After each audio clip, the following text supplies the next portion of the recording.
क्या शुभ नाम हुआ सर आपका? मेरा नाम समुंदर शेख। सर ये बताइए, चुनाव हो रहे हैं कश्मीर में, 10 साल बाद आपको मौका मिल रहा है वोट डालने का, तो कैसी सरकार चुनना चाहेंगे इस बार? इस बार हमने ये वादा किया है कि हम मोदी जी की सरकार को चुनेंगे और वोट भी डालेंगे और सपोर्ट भी देंगे। मोदी जी की सरकार? मोदी जी की क्यों मोदी जी की सरकार चाहते हैं? क्योंकि कश्मीर के बीच में हमारा ये जो कश्मीर है, इसके बीच में ये बाप बेटा और पोता की सरकार चलती रही आज तक, और लाखों दुनिया जो है इन्होंने मरवा दिया मिलिटेंसी में। उसके बाद में पत्थर भी इन्होंने शुरू किए, तो अपने चूल्हे जलाते रहे और गरीबों के बजाते रहे। तो जब से मोदी जी आए तो हथियार वाले भी चले गए, पत्थर मारने वाले भी चले गए। तो आज हर एक जो भी कश्मीर का बाशिंदा है वो सुख की ज़िंदगी गुजार रहा है और चैन से जी रहा है। चैन से जी रहा है? चैन से जी रहा है। कहाँ चैन से जी रहा है? अब्दुल्ला साहब तो कह रहे हैं कश्मीरियों का हक छीना जा रहा है, कश्मीरियों के हित में कुछ हुआ नहीं है, भाजपा सरकार ने कुछ नहीं किया। वो भी ठीक बोल रहा है, क्योंकि 370 जो धारा था वो शेख अब्दुल्ला का खानदान चला रहा था, वो खत्म हो गया तो उनसे सब कुछ छीना गया भाई। बाकी किस कश्मीरी के घर से मतलब किसी ने कुछ छीना? सब कश्मीरी शांति से अपनी नींद से सो रहे हैं और अपनी नींद से जाग रहे हैं, और सब कुछ हर एक इंसान को मिल रहा है। हर एक इंसान को, कोई हिंदू मुस्लिम सिख ईसाई वाली बात नहीं है। जो भी कश्मीर के अंदर इंसान हैं उनके साथ सब जैसे एक जैसे व्यापार हो रहे हैं। देखो नॉर्मल एक जो गुरबे लोग थे, जो माँ बहना रोटी लकड़ी के ऊपर बनाती थी तो कितनी सख्ती होती थी उनको, उनके धुआं लगता था, रोटी काली होती थी, हाथ काले होते थे। तो मोदी जी ने उनको मुफ्त गैस 200 रुपया पेंशन दी तो 1000 रुपया दे दिया। बूढ़े का हो गया 24,000, 6,000 रुपया, दूसरा हो गया 30,000, 5 लाख रुपए का कार्ड। उससे ज़्यादा और क्या हो सकता है? किस बादशाह ने इस देश के लिए इतना कुछ दिया? कभी नहीं किया। कभी नहीं किया। किसी ने कश्मीरियों के बारे में नहीं सोचा क्या? कश्मीरियों के बारे में यही सोचा था कि गन लाई उधर से, कश्मीरियों के बेचारियों को मरवाया और खुद फायदा उठाया। पत्थर हाथ में युवाओं के थमा दिए, जिसको रुपया 200 दिया पत्थर मरवाए तो अपना सियासत गर्म कर लिया, और कश्मीरी वैसे के वैसे ही रो रहे हैं बेचारे। अच्छा सर, मैं जानना चाहूँगा, आपने तो बहुत कुछ देखा है, यहाँ की राजनीति को अच्छे से समझते हैं। जब यहाँ पे 10 साल पहले की बात करूँ, पत्थरबाजी होती थी, हड़तालें होती थी, लोग घर से निकलने में सोचते थे कि निकलूँ या ना निकलूँ, उस दौर को आपने देखा है, झेला है, वो दौर कैसा था और अब का दौर देख रहे हैं आप, तो उस दौर को थोड़ा बताइए। देखो उस टाइम में और इस टाइम में ज़मीन आसमान का अंतर है। ज़मीन आसमान का। अमन में और लड़ाई में कितना फ़र्क है? वो एक लड़ाई थी। जो भी सुबह घर से निकलता था शाम को उसको ये पता नहीं था कि मैं वापस लौटूंगा या नहीं लौटूंगा, चाहे वो नौजवान है, चाहे बूढ़ा है, चाहे वो औरत है, चाहे मर्द है। आज जहाँ भी जाओ शांति है कश्मीर के अंदर, कोई बर्बादी नहीं है। कोई बर्बादी नहीं। हर एक आदमी अपने 4 पैसे कमा रहा है और खा रहा है।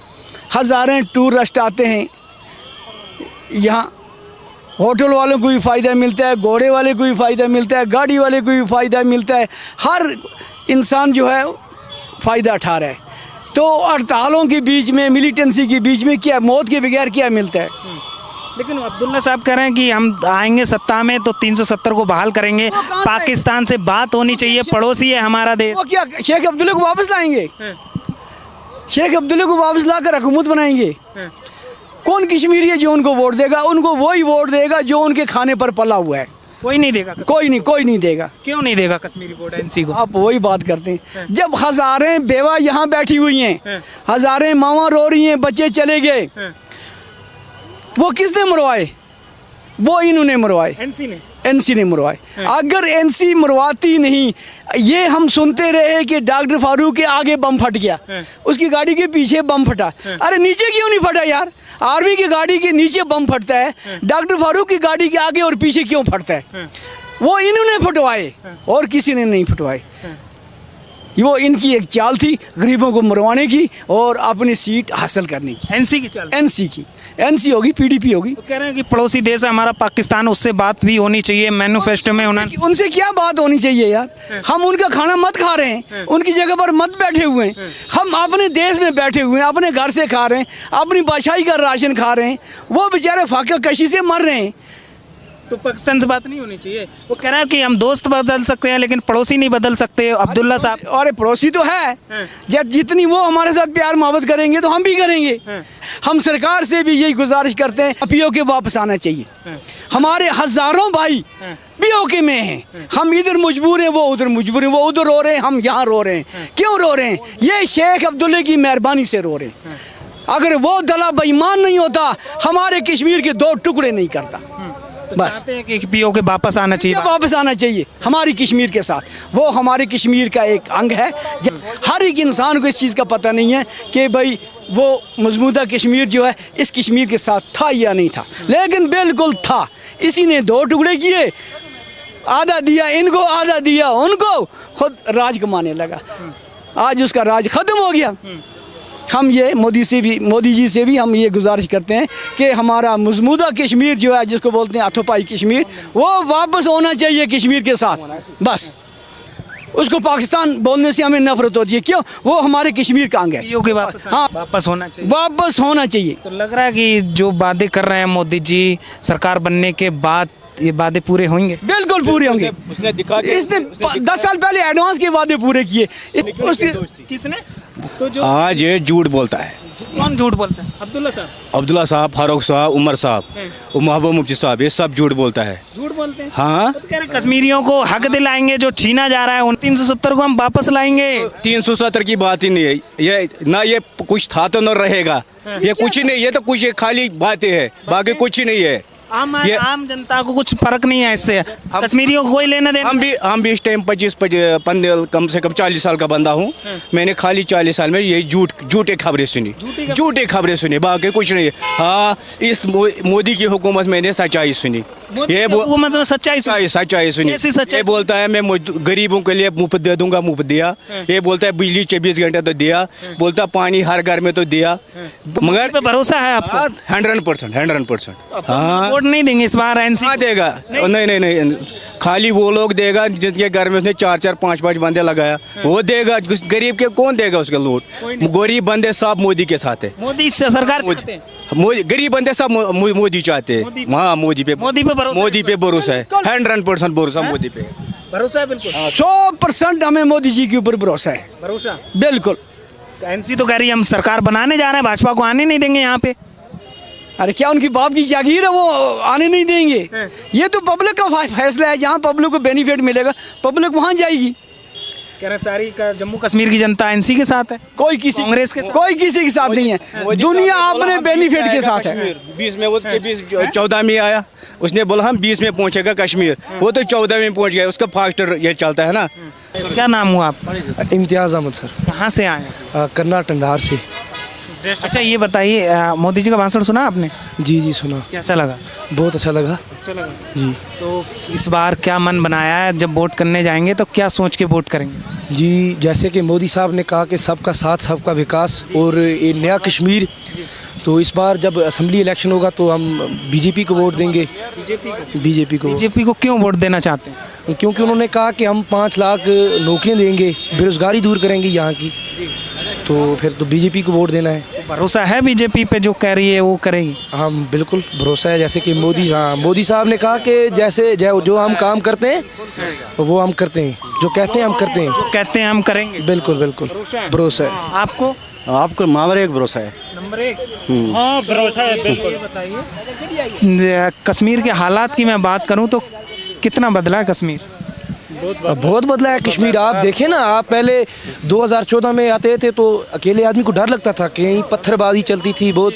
आज एक छोटा बच्चा भी कश्मीर में पूरा घूम के आराम से जा सकता है, कोई दिक्कत नहीं है। कोई दिक्कत नहीं है। डर का माहौल खत्म बिल्कुल ख़त्म हो सकता है। आप देखिए ना, हर जगह से लोग आते हैं, देखिए बिल्कुल पहले ऐसे नहीं होता था। आप जैसे युवा हैं, युवाओं को एक तौर से कहा जाता कि उनको पत्थरबाजी के लिए वो एक पत्थरबाजी में ढकेल दिया जाता था। पहले पत्थरबाजी होती थी, हड़तालें होती थी, घर से लोग निकल नहीं पाते थे, सोचना पड़ता था। तो उस दौर में आपने देखा था, तो क्या कैसा था उस दौर को आपने देखा और ये दौर आप देख रहे हैं? जी बिल्कुल, ये एक नया दौर है। आप कह सकते हैं कि इस दौर में जो है बिल्कुल खुशी है, अमन है, खुशहाली है। पहले का जो टाइम था ना, उसमें अकेले आदमी को बाहर निकलने में डर लगता था बहुत, डर लगता था बहुत, क्योंकि कहीं से पत्थरबाज होते थे, कहीं से क्या दंगे फसाद वगैरह। लेकिन जब से बीजेपी की हुकूमत है तो बिल्कुल अमन है। अमन है। हाँ, तो मतलब अब्दुल्ला साहब पे भरोसा नहीं है, एनसी पे? नहीं, अगर भरोसा तो भरोसे की बात नहीं है। अगर उनको करना होता तो जब पहले उनकी सरकार थी, 50 साल उन्होंने हुकूमत की, तो फिर वो भी कर सकते थे, ये पत्थरबाजी ख़त्म कर सकते थे, दंगे फसाद जो थे वो ख़त्म कर सकते थे। लेकिन उन्होंने ऐसा कुछ किया नहीं। अब्दुल्ला साहब कह रहे हैं कि 370 जो हटाया है मोदी जी ने, कश्मीरियों का हक छीना है, हम दिलाएंगे। तो 370 हटने से आपके जीवन में कुछ बदला? 370 हटने के बाद देखिए, इसमें दो चीज़ें हुई। एक तो मोदी साहब ने कहा कि हम स्टेट कोड वापस देंगे, ये तो बहुत अच्छी बात है कि वो स्टेट कोड वापस दे रहे हैं। 370 की जहाँ तक बात है, तो 370 से जब हटा तो उसके बाद ये दंगे फसाद कम हुए। हाँ, कम हुए बहुत। 370 हटने से कम हुए? बिल्कुल। आप बताइए भाई साहब, क्या लग रहा है इस बार चुनाव में? क्या 100% डन है इस बार। बीजेपी पे भरोसा है? भरोसा है 100%। क्यों मोदी जी पे क्यों है भरोसा? मोदी जी जो बोलते हैं वो करके दिखाते हैं। मोदी जी करते हैं, करके दिखाते हैं। करके दिखाते हैं बिल्कुल। अब्दुल्ला साहब तो कहते हैं मोदी जी ने कुछ किया ही नहीं कश्मीरियों के हित में, जो भी हुआ है वो एनसी ने किया है। एनसी ने कुछ भी नहीं, जो बोलते हैं वो करके दिखाते हैं। एक बार जो उन्होंने उनके मन में आ गया वो करके दिखाते हैं। करके एनसी ने किया क्या? आप देखें ना, क्या किया एनसी ने? कुछ नहीं किया। कुछ देखे ना, फिर कुछ कोई ऐसी बड़ी डेवलपमेंट की होती उन्होंने। कह रहे कश्मीर को हमने बनाया है, कश्मीरियों के हित में काम किया है। अरे कहाँ किया हिट में काम? आप देखिए, बहुत सारी नई यूनिवर्सिटी, कॉलेज, हॉस्पिटल नए डेवलप हुए हैं बीजेपी की सरकार में। उसके पहले जो थी वो पुरानी थे, कोई डेवलपमेंट नहीं था। तो मतलब भाजपा यहाँ बना सकती है सरकार, टक्कर दे सकती है एनसी और कांग्रेस को? बिल्कुल बिल्कुल, मुझे लगता है कि एनसी की सरकार तो बनेगी नहीं, यहाँ पे बीजेपी की बनेगी। बीजेपी की बनेगी। एनसी नहीं आएगी? एनसी नहीं आएगी। उनका कहीं दूर दूर तक नामो निशान नहीं है। अगर होता तो वो भी आते, देखते कि भाई क्या है, उनका कोई है ही नहीं इधर। मतलब चाहते हैं कश्मीर में मोदी जी की सरकार बने बीजेपी? बिल्कुल बिल्कुल, हम चाहते हैं कि मोदी जी की सरकार बने, क्योंकि उन्होंने जो वादे किए हैं, मोदी जी ने कहा है कि हम जो काम करते हैं वो करके दिखाते हैं। धन्यवाद।